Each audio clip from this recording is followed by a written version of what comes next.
कि मैं विधि द्वारा स्थापित भारत के संविधान के देश के 53वें सीजेआई जस्टिस सूर्यकांत ने शपथ ली।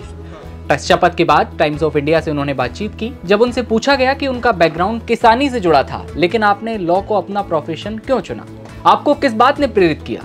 एक सवाल यह भी था कि क्या जस्टिस सूर्यकांत ने कभी सीजेआई बनने का सपना देखा था।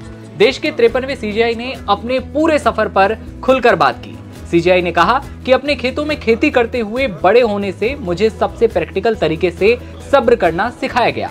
हर किसान जानता है कि ग्रोथ में जल्दबाजी नहीं की जा सकती, इसके लिए समय, देखभाल और हिम्मत दोनों चाहिए। मेरे जीवन की शुरुआत में इस सबक ने लॉ के प्रति मेरे नजरिए को बनाया। हर केस को लगातार और सोच समझकर हैंडल करना, ध्यान से सुनना, सबूतों को तोलना और प्रोसेस को अपना काम करने देना।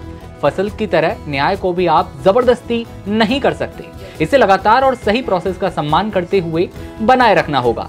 सीजेआई सूर्यकांत से जब सवाल पूछा गया कि क्या आपने कभी सीजेआई बनने का सपना देखा था, इसके जवाब में उन्होंने कहा कि हर वो इंसान जो एडवोकेट के तौर पर एनरोल होता है कुछ अलग करने का सपना देखता है। मैं भी कुछ अलग नहीं था। एक युवा वकील के तौर पर एक अच्छा करियर बनाना चाहता था। जब तक मैं एडवोकेट था, जुडिशरी को हेड करने का सपना मेरे मन में कभी नहीं आया। मैंने अपने करियर की कोई प्लानिंग नहीं की थी। सरकारी वकील से लेकर हरियाणा का एडवोकेट जनरल बनने और फिर हाईकोर्ट जज बनने तक सब कुछ अपने आप हुआ।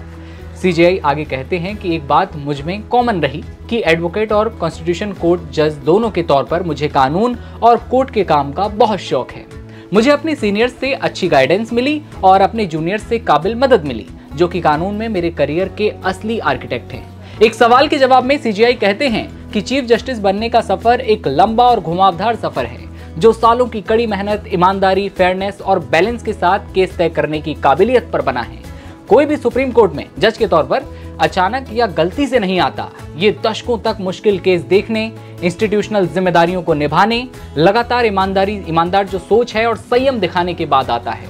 कोर्ट रूम में एक जज का व्यवहार, साथियों में भरोसा जगाने की काबिलियत और इंस्टीट्यूशनल मूल्यों के प्रति पक्का कमिटमेंट वही चीज है जो आखिर में लीडरशिप की काबिलियत तय करती हैं। लेकिन हाँ, अपॉइंटमेंट के क्रम में समय और हालात एक छोटी भूमिका निभा सकते हैं, लेकिन ये कभी भी मेरिट, क्रेडिबिलिटी और कैरेक्टर की जगह नहीं ले सकता। सीजेआई पोस्ट पर बैठा हर जज अपनी पूरी जिंदगी मेहनत करता है। सीजेआई पोस्ट कोई किस्मत या मौके का इनाम नहीं है। उन्होंने आगे कहा, ये लगातार बेहतरीन काम, नबी तुली काबिलियत और पूरी जुडिशियल जिंदगी में बने बैलेंस और ईमानदारी की रेपुटेशन का नतीजा है। सीजेआई पोस्ट एक एक्स्ट्रा जिम्मेदारी भी डालती है कि आप सुधार करने की कोशिश करें, अपना बेस्ट परफॉर्मेंस दें और कॉन्स्टिट्यूशनल फिडेलिटी के प्रति सच में कमिटेड रहें। बता दें कि बीते दिन ही जस्टिस सूर्यकांत ने शपथ ली थी और उसके बाद टाइम्स ऑफ इंडिया से खास बातचीत में उन्होंने अपने पूरे सफर को साफ तौर पर सामने रखा। जब उनसे पूछा गया कि आपने क्या कभी सपना देखा था, तो उसका जवाब भी उन्होंने पूरे सादे तरीके से आप सबके बीच दिया, क्योंकि किसानी बैकग्राउंड से आना, फिर केसेस में इंटरेस्ट होना, लॉ में इंटरेस्ट होना उनके लिए भी अलग था। लेकिन उन्होंने साफ कहा कि मैं भी सबकी तरह मेहनत करता रहा। उनके सफर को लेकर आप क्या सोचते हैं, कमेंट सेक्शन में बताइए और बने रहिए नवभारत टाइम्स के साथ।